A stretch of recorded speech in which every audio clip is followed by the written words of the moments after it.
Welcome to Canada's most irreverent talk show. This is the Andrew Lawton Show, brought to you by True North.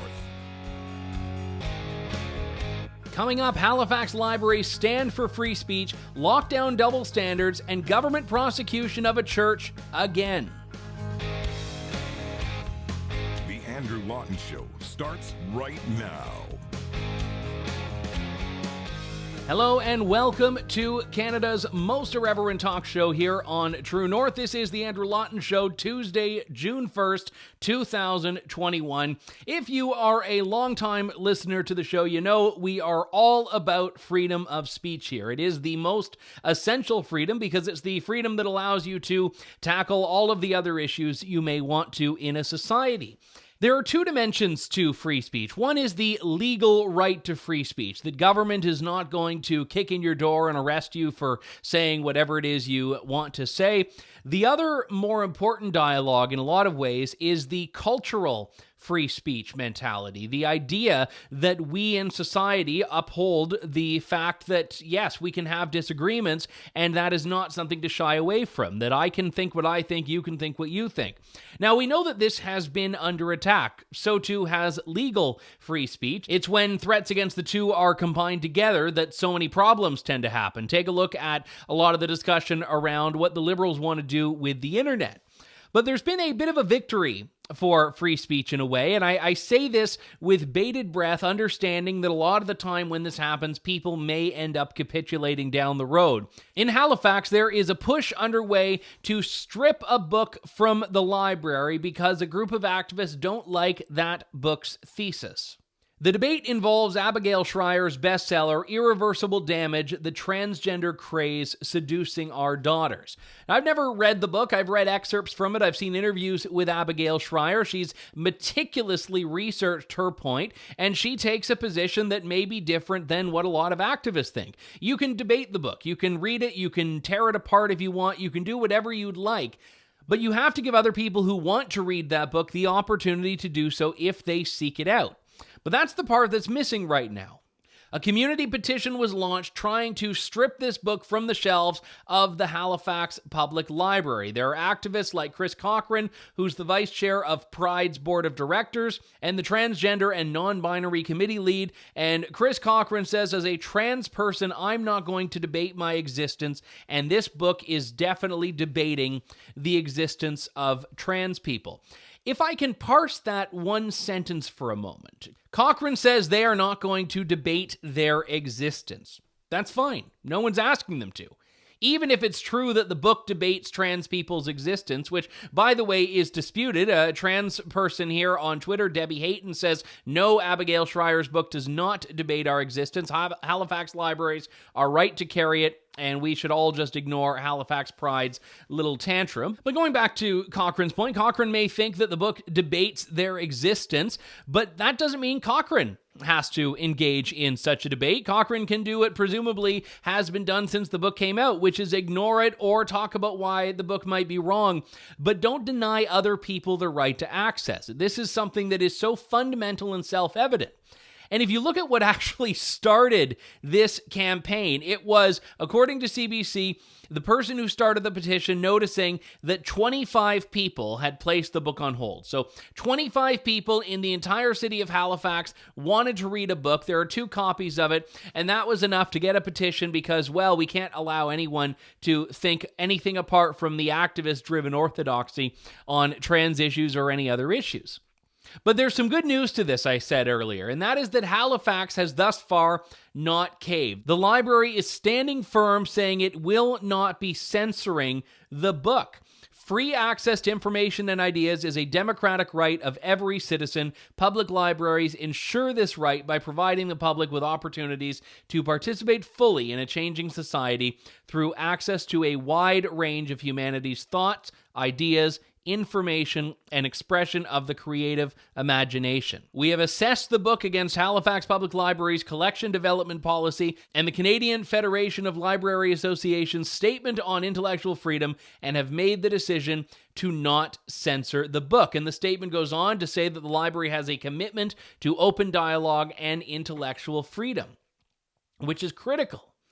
And I will say it is good that libraries have been very much on the right side of this generally in the last little while. Not exclusively. We've seen stories in British Columbia where libraries have not landed on the right side of this, but also some tremendously courageous librarians such as Vickery Bowles in Toronto, who in October 2019 was unapologetic in her decision as Toronto's top librarian to allow Megan Murphy, who's also been critical of the trans narrative pushed forward by activists, to allow Megan Murphy the right to speak at a public venue, at a Toronto public library space, when a group wanted to book out a room and have her speak.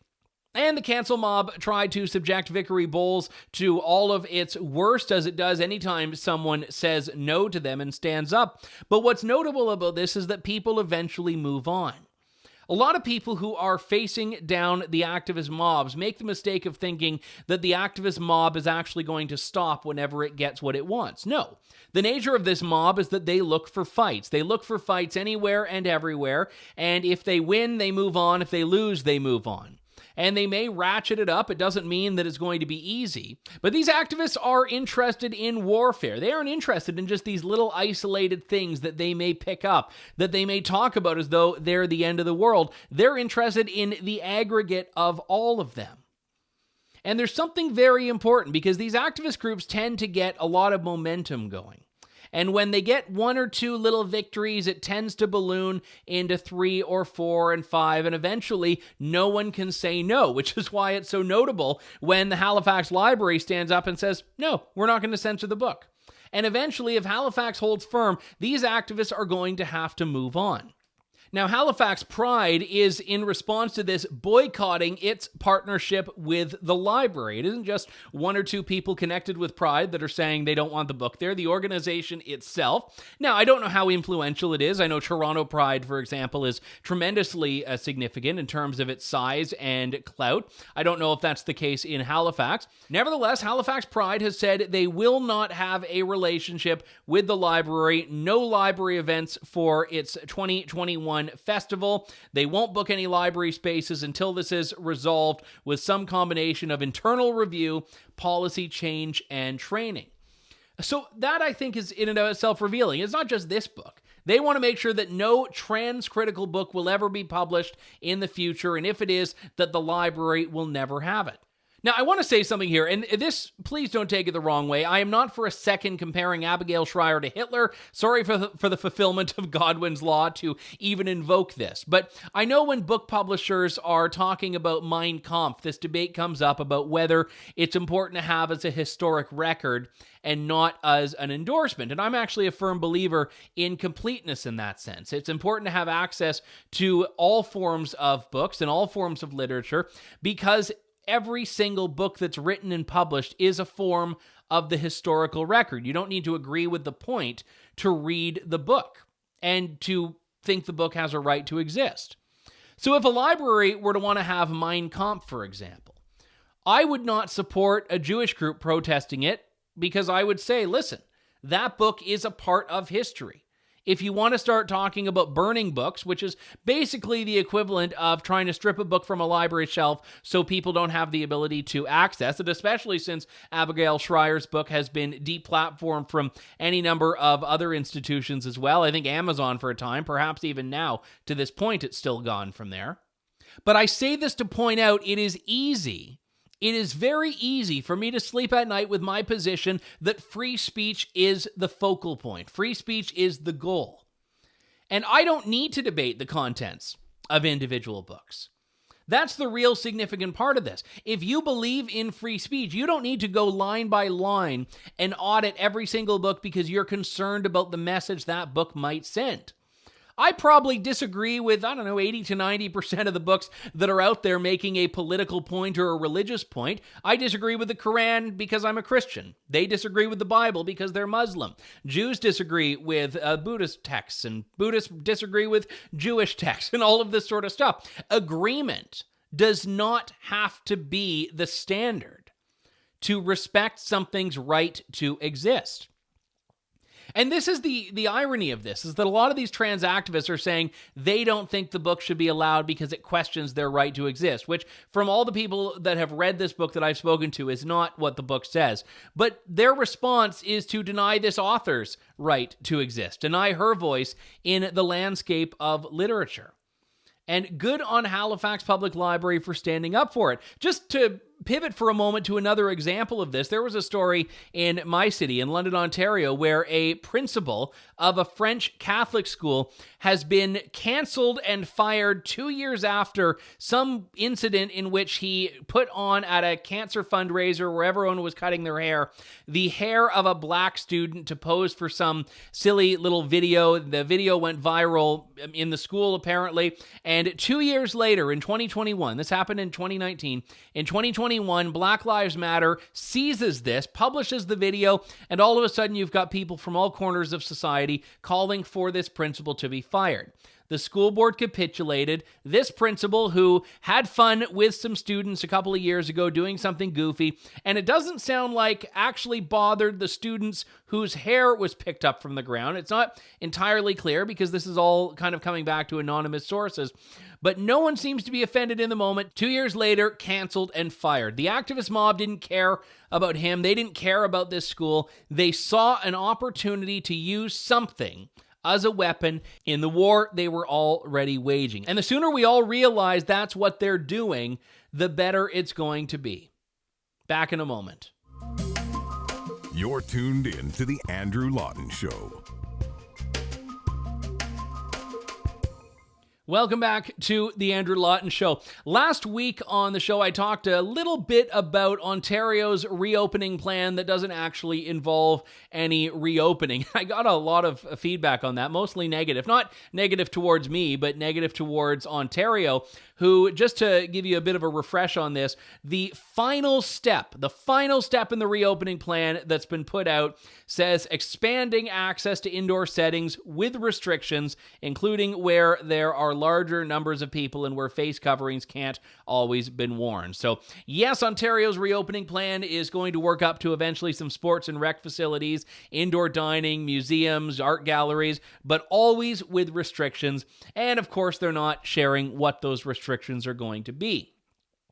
Now, looking at Quebec's restrictions, they are a lot slower in nature. They've finally released the curfew that was imposed for several months' time. On June 11th, they're going to allow patios to open. On June 25th, they're going to allow day camps and some more outdoor activities in advance. And by the end of August or later, which should never give anyone in Quebec any encouragement, the end of August or later, progressive relief depending on the epidemiological situation and vaccination coverage if 75% of those aged 12 years or over have received a second dose. They're talking about a progressive return, a gradual return at the end of August or later, but they're requiring 3/4 of the population to have had 2 doses of the vaccine, of a COVID-19 vaccine. Now, Ontario says on the surface level that it's using vaccination stats as the baseline here. But as I pointed out on the weekend, there is a bit of a disconnect here because on one hand, they've already crossed that threshold. They've already had 65% of people get their first dose when we're supposed to be in step 1, which in and of itself is nothing to be too thrilled about, when that's supposed to kick in at 60%. So they're kind of making it up as they go here, which is why we saw the flip-flop this week with the Toronto Maple Leafs and Montreal Canadiens game at the Scotiabank Centre in Toronto. Game 7, which I'm told is significant in hockey. This is the first and last time, by the way, I will ever do a hockey story on this show, because the more I talk about it, the more I'm going to say something that makes absolutely no sense. However, initially, there was a proposal to allow fully vaccinated healthcare workers who, again, have been working away for the last 15 months to go to this game, have fun, and then the province said no. There was a huge wave of criticism towards the province, and like 14 hours later, the province flipped on this and said 550 fully vaccinated frontline healthcare workers, including hospital and long-term care staff, will be invited to attend Game 7 of the series between the Toronto Maple Leafs and Montreal Canadiens at Scotiabank Arena tonight. So they found a way to actually break their own law to respond to public pressure and allow this. Now, let me be clear. I have no issue with healthcare workers going to a sporting event. I have no issue with that sporting event taking place. My issue has been, why can't everything else go on? Just like I talked a couple of months back about the double standard between churches which have been shut down by government and churches being used as film sets which have been opened up. My view on this, and still to this day, is that anything that can be done safely should be done safely. So if we're allowing healthcare workers to gather in a sporting venue, why can't we allow other people to gather in sporting venues? If we're allowing film sets to film in churches, why can't we let churches open? I'm going to be speaking in a couple of moments' time with Lisa Bildy of the Justice Center for Constitutional Freedoms, who's representing the Church of God in Aylmer, which is having fewer than 550 people come together in its parking lot for services and still facing relentless charges and prosecution from the Ontario government. And what's more, we had on the weekend a worship in the square in Waterloo. 4 pastors, including Jacob Rayome and Michael Thiessen and Aaron Rock, who came together and said, we're going to just have worship outside in Waterloo. I would bet there's not going to be a single documented transmission of COVID that comes from this event. And to be clear, I haven't learned of any charges taking place. So I don't want to jinx it for the folks in Waterloo that gathered together and had worship. But the point is that people are starting to see through all of these measures, which right now are not necessary. COVID cases, if you use those as the benchmark, as the government does, continue to go down. Outdoor transmission has been proven to be negligible or non-existent, depending on the study, and even indoor. We're talking about a venue here that takes thousands and thousands of people. 20,000 folks can fit into Scotiabank Arena, and the government was at first saying, no, we can't allow 550 in, but now is saying, well, okay, that's fine. So this actually proves they have to be somewhat responsive to bad PR, although that hasn't really worked with all of the anti-lockdown bad PR that the government's been getting from people that are saying, hey, what's the holdup? Why can't we reopen? For pretty much all of the last 6 months, Toronto has been in lockdown. Montreal, same boat. Other cities, other jurisdictions have had a bit of a different story here. But in Canada, we were promised that one-dose summer without really anyone articulating what that would look like. Doug Ford has come out and said Ontario gets to have a 2-dose summer. Whoop-de-doo. Based on what we know about upcoming shipments, everyone in Ontario who wants a vaccine could be fully vaccinated by the end of August. That's right, friends. Ontario is ready to deliver a 2-dose summer. But that 2-dose summer isn't really going to do anything if the restrictions, as the Ontario roadmap suggests, are going to be in place indefinitely. A reopening plan has to actually have reopening, and not just in a one-off, isolated situation to make the media happy by letting healthcare workers go to a game, but by actually reopening and letting everyone else in the province do the same thing. When we come back, more of The Andrew Lawton Show here on True North. You're tuned in to The Andrew Lawton Show. We are back on The Andrew Lawton Show, another day in Canada, which means still more attempts by government, specifically in Ontario, to go after churches for wanting to assemble as the Constitution guarantees and as their faiths have commanded them to for generations. Most notably, we see this happening in Aylmer, Ontario with the Church of God. We've had the pastor there, Pastor Henry Hildebrandt, on the show in the past. And this week, the Church of God was back in court again at the behest of the Ontario government, trying to impose more penalties, more findings of contempt. And the judge, after a relatively short hearing, had actually imposed tens of thousands of dollars more in fines on the church and on its pastor. Representing them has been Lisa Bildy, a lawyer with the Justice Center for Constitutional Freedoms. Lisa, good to have you back. Thanks for coming on today. Hi, Andrew. Thanks for having me. So this was, I mean, as far as the long-standing back and forth we've seen on this case, was there anything particularly unique about this hearing, or was it just, another round of fines? Well, it was a little bit different in that it feels like things are maybe settling down a little bit. And even though we were back in court on, contempt proceedings, which is this very serious matter, the last time we did this, the government made sure to tell the court all about all the transgressions and, right to the last minute, telling about any other subsequent services that had happened since they had filed their motion. They didn't do that this time. And I thought that was interesting, and I noted it in court that basically when they had their service on May 16th, which is what we were talking about in the contempt proceedings today, they had 300 people in attendance. And then there were 2 more services, and there were more people in attendance. And so it seems like, as a public health measure, this isn't really working. The more they come down hard on this church, the more people want to turn up and show their support.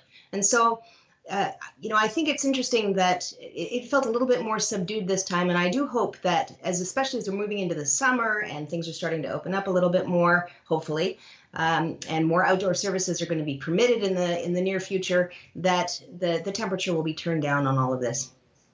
I know it came up at the hearing a week and a half ago, which ultimately was the one that was adjourned to today.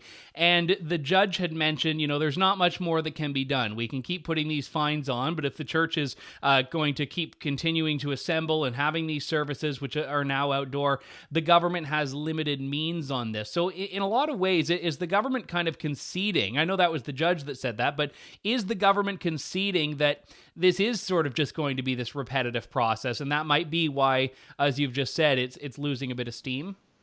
Well, it could be this repetitive process, but they also could escalate things, and they could make this criminal contempt, and they could seek to have the pastor put in jail.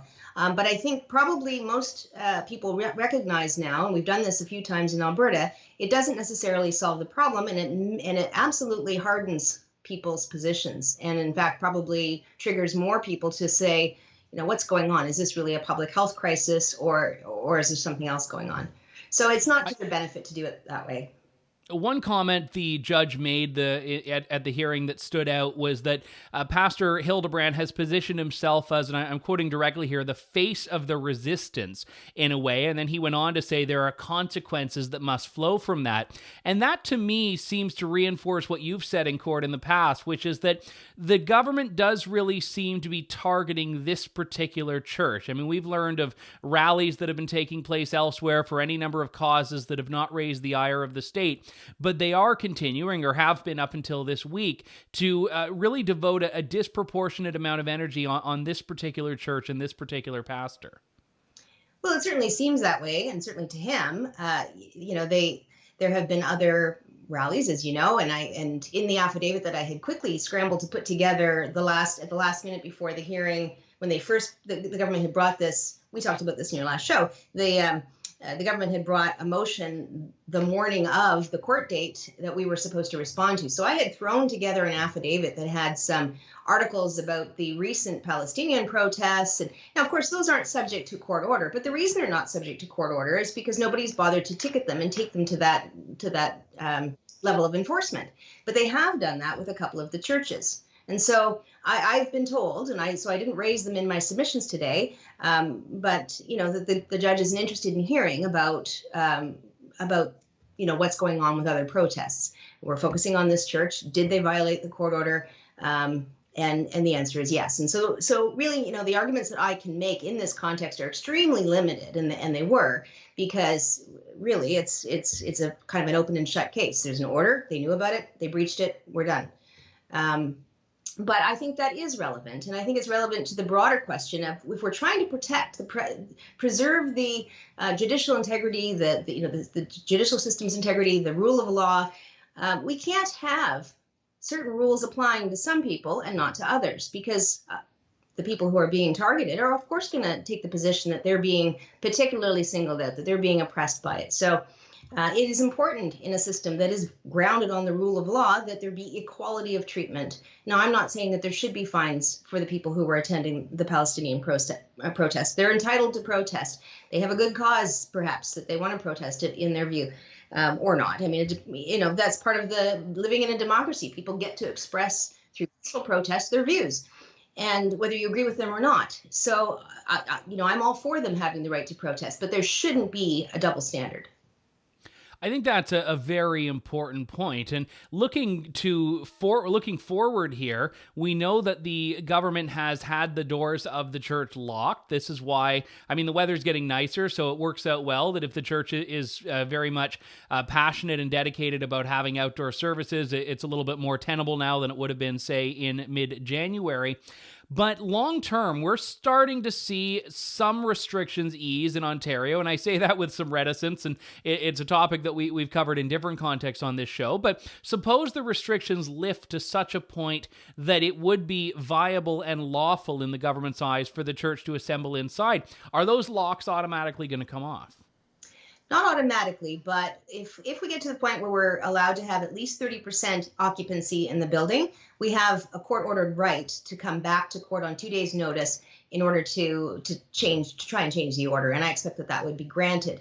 I don't think that they want to be, the judge doesn't want to be unnecessarily punitive to the church. They're not trying to keep them out forever, but as we argued in a previous hearing, when it was at 30%, there really weren't enforcement issues. And so that seems to be a good threshold for allowing them to return inside their building. But unfortunately, the government hasn't really laid out a framework that shows us when this is going to be done or whether it's ever going to be done. And what's going to happen in the fall is, it's still very uncertain. I mean, I don't think we're through the woods on all of this yet, even if it does open a little bit this summer.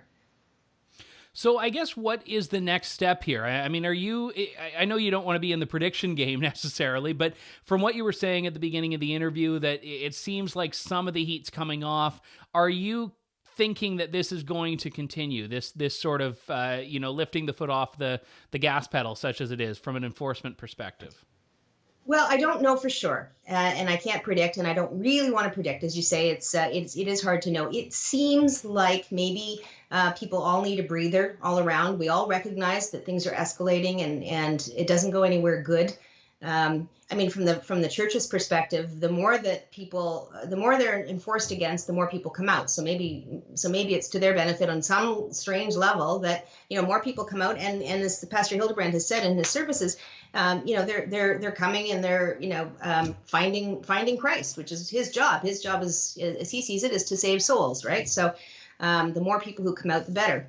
But from a general societal perspective, from the government's perspective, it really doesn't benefit anybody to keep us coming back into court week after week after week. It doesn't solve the public health issue. It doesn't protect the integrity of the system, particularly in my view. Others may disagree. And frankly, it's a lot of work for the government too, to keep having to come back into court with all these materials and the relationship with the police also. They're depending on the police to go out to the church every week and to monitor and to gather evidence. The relationship between the community and the police is one that is important not to completely destroy. I mean, it takes a lot to develop trust in your police force. These are guys walking around with guns, women too, and they need to earn the trust of their community that they police. And most of them do that. But when things get to the point where they've got drones flying over the church and it really feels like it's very targeted, those relationships get very strained. And I think it probably is good for everybody just to take a deep breath, settle down a little bit, and get back to just trying to work together a little bit more constructively. I know we talked last time you were on the show about the bigger picture aspect of this. The constitutional hearing has been scheduled for this church and other churches in one sort of omnibus hearing in October, so still a considerable period of time between now. When that time comes, will it matter if the Church of God and other churches in this action can point to these services they've been having and say, we haven't seen an uptick in cases, we haven't seen any demonstrable public health challenges or outbreaks from this? Is any of that going to be relevant when these are going to a full hearing on the merits? Well, I think they're relevant. One of the reasons why we've had all these restrictions is allegedly to control the spread of outbreaks. And as we've learned more about the science, unfortunately, the political measures have not really kept pace with what we've learned. So, for example, there is good evidence now, very solid evidence, that asymptomatic spread is really not a concern. It's not. in a meta-analysis of 54 studies, it was concluded, and so that's very good science, by the way, because when you analyze 54 different studies, you're effectively getting rid of any of the deficiencies in any particular one. And they were all done of households, where you're getting rid of a lot of the variables. So in 54 studies of household transmission, asymptomatic spread was found only to occur 0.7% of the time. So 7 out of 1,000 times. And so many of these measures that we have are predicated on there being, we have to be fearful of healthy people because they may unknowingly be spreading the virus. And the science is evolving to show us that maybe that is not so much a concern. And same thing with outdoors. The science is also showing that there's very little, like maybe 1% of spread that can be attributed to any outdoor gatherings. So the fact that the churches have been largely, they haven't contributed to any spread in their communities that has been traced to them. I think it's going to be very relevant evidence. And of course, we'll have our expert evidence as well to bring all those studies into court. Good. Yeah. And look, I mean, I'm a kind of a purist on the constitutional grounds in this sense and saying, listen, freedom of religion, freedom of assembly. But when the government has positioned everything as being a part of these reasonable limits that we all know tend to define the constitutional freedoms, it is very important to be able to say that those limits are not grounded in science. And you're very right that in Ontario and other jurisdictions, the more we've learned about it, at the same time, restrictions also seem to have gone the other direction. So I appreciate your work on this. Lisa Bildy from the Justice Center for Constitutional Freedoms. Always a pleasure. Thanks, Andrew. That was Lisa Bildy, tremendous lawyer and also tremendous advocate for liberty. Very grateful to have her on the show. I know it has been, as I think I joked with Lisa last time we had her on, all of these constitutional lawyers have been working overtime, and I think will continue to. So it's been good to get them to peel away for this show when they can to talk about these cases. And another big one that I'm actually covering this week involving the Justice Center for Constitutional Freedoms that I'll have more to say about, I think, on the next show involves the hotel quarantine case. That is a federal challenge that's going on as well, and that's quite a lengthy hearing. So we'll talk about that later this week. But I do want to give a big thank you to all of you for tuning into the show today. We'll be back in a couple days' time with more of Canada's most irreverent talk show here on True North. Thank you, God bless, and good day. Thanks for listening to The Andrew Lawton Show. Support the program by donating to True North at www.tnc.news.